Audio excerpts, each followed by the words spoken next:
It's Sunday, can't tell by my hair.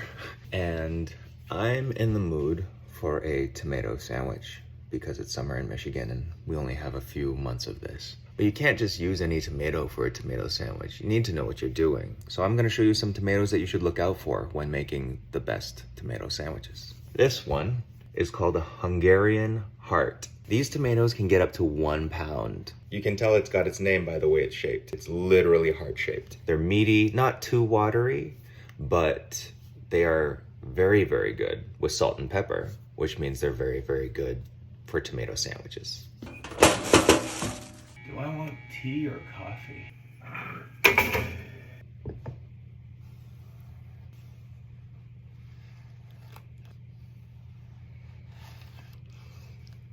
Tomatoes like this might seem expensive, but they are literally the only thing you're gonna eat in a sandwich, and usually one of these will make for more than one sandwich. So definitely save this for tomorrow.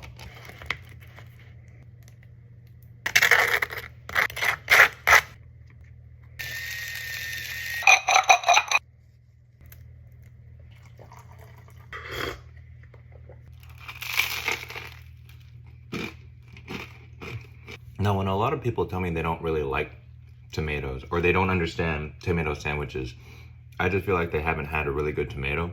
A tomato should have more flavor than it has texture, and a lot of grocery store tomatoes don't have that. They just feel mealy with a little bit of sour. But there's umami in here, there is sweetness in here, and like a little bit of salt and pepper just punches it up into something that's so delicious. A nice crispy toast on the bread, because as you bite down into a tomato sandwich, all the water from the tomato and all that flavor and juice gets sucked into your dry toast and just makes it like this crispy on the outside, juicy on the inside, just this amazing sandwich experience.